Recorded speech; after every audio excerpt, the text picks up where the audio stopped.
A hair-raising experience. This episode takes us to Stotler Cemetery, a short walk off of Gahagan or Gahagan Road in Shade Township, Somerset County, Pennsylvania. I'm standing at the grave of a remarkable pioneer woman, Rebecca Walter Stotler.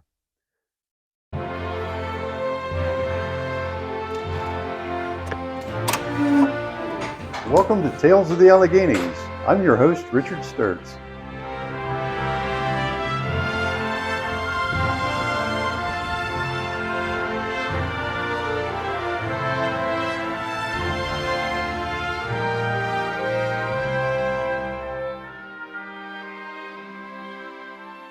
Come on, let's get started.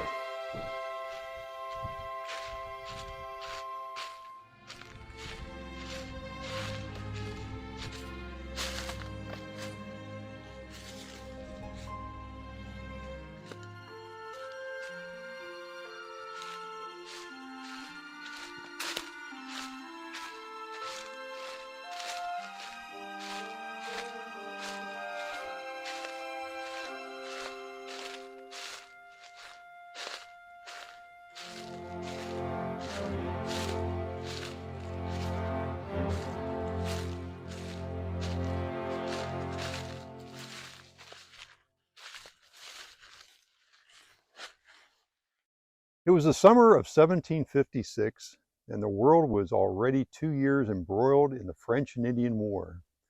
The unfolding struggle had left frontier America reeling in chaos. Farming communities were still far from the foothills of the Allegheny Mountain.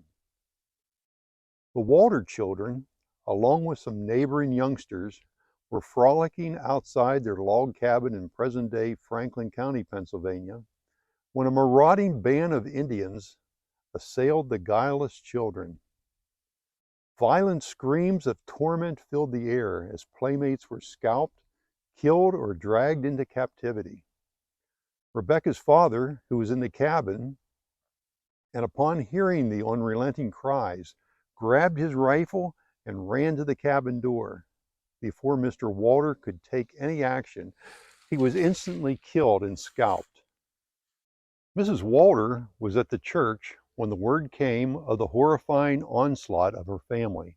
The cabin was set ablaze by the fleeing Indians, leaving Mrs. Walter not only homeless, but bearing an unimaginable sense of loss and grief. 10-year-old Rebecca and several of her siblings were among the captives. In their flight, she attempted to carry her youngest brother. Seeing that Rebecca was struggling to keep up, the Indians grabbed her little brother from her arms and bashed his head against a tree, killing him instantly. Because of the Indians' impatience with Rebecca, this may have been when she was ruthlessly scalped. If she had been scalped back at her home, I doubt if she would have been able to carry her little brother due to the excruciating pain. Apparently, another Indian rescued and treated Rebecca's scalp wound. Rebecca grew in the culture and language of her adopted people. Years would pass, and on Friday the 13th day of August, 1762, a peace conference was held at Lancaster, Pennsylvania, with a large gathering of native tribal leaders. The government wanted the natives to release and return all white captives. The colonial record of Pennsylvania lists the names of 17 captives who were returned during this conference. Lieutenant Governor James Hamilton rose from the conference and went to the place where the captives sat and received them, one by one, from the hands of King Beaver, the Delaware chief. Among the captives greeted by Lieutenant Governor Hamilton was Rebecca Walter. Anxious parents gathered to find solace in hope that their children would be among those returned.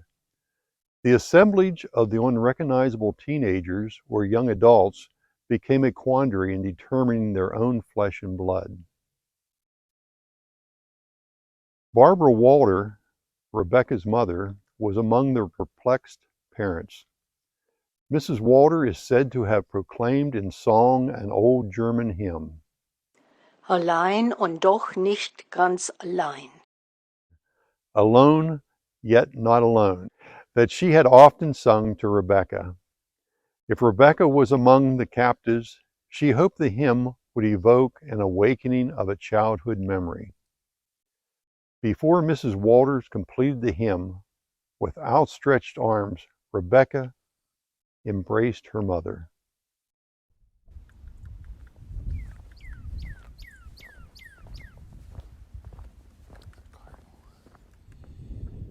It's a cardinal sound. Rebecca would marry Caspar Stotler sometime after her return home. Caspar served in the French and Indian War and was once stationed at Fort Bedford, part of the Forbes campaign. The Stotlers moved west over the Allegheny Mountains and settled here in a natural clearing known as the Fields, located along the Forbes Road. Caspar Stotler, being in General Forbes' army, would have eyed these fields as big spring and an excellent place to settle and raise a family after hostilities ended. Caspar would build a large barn and a log house. The house served as a tavern for many years, a welcome stop especially for folks traveling west who had just climbed the steep, rough road over the Allegheny front. Caspar Stotler died here in 1798. Rebecca, staying with family, would pass away on February 20th, 1826. The funeral service was held at the home of her daughter, Elizabeth, married to George Lambert. Upon the arrival of Reverend Samuel Williams, Peter Shell, a son-in-law to Rebecca, took him into the room to view the deceased lady. Approaching the corpse, he pulled back her cap, revealing to Reverend Williams the scar of the scalped matriarch. Mr. Shell then related to him the terrifying story of her capture. In 1968, an archaeologist who was informed of the surface mining in the area paid the tavern site a visit. When he arrived, he found where bulldozers were unloaded from trucks on the very site of the tavern. In the torn earth from dozer tracks, he found crushed artifacts from the tavern period. He immediately secured permission to a salvage excavation. Nothing was found in one piece. Apparently, most of the damage was done by the weight of the heavy equipment compressing the ground. The artifacts date from the late 1700s to the early 1800s. Here is a beautiful designed redware plate and other assorted pottery, an embossed George Washington flask, knives, forks, and spoons, along with many other items of the tavern period. All vestige of the Forbes Road, the fields, the spring, the tavern, all the reasons why the Stotlers settled here, are long gone due to surface mining. During this turbulent time in our history, hundreds of settlers were killed or carried off by Indians. Many of the stories are very similar, like Regina Leininger, who was taken captive from Berks County. Upon her return in 1763, her mother is said to have sung the same German hymn to identify herself to her daughter, just as Barbara Walter had sung to Rebecca in 1762. Is this coincidence of a popular hymn of the time period, or it is a matter of misidentification of an individual to a story that has been verbally handed down over 250 years ago? The surname Stotler or Statler. Caspar's grave marker states Stotler, and his wife's marker states Statler. Is it the same for many of the other relatives buried here?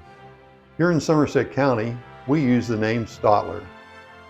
On Rebecca Stotler's tombstone, her age is listed as 90. Did someone give the stone carver wrong information, or did the carver make a mistake, since she would not have been 10 years old in 1756 when captured, but 20 years old, and that was not the case. One thing is for sure, Rebecca's family did go through a horrifying ordeal. She was captured and scalped, married Caspar Stotler, and lived her days out in Somerset County, Pennsylvania, until her death in 1826. I believe Rebecca Stotler is the only lady buried in Somerset County that was scalped and lived to tell about it. The Stotlers have left behind a brave pioneering legacy and a lineage that formed the development of our growing nation.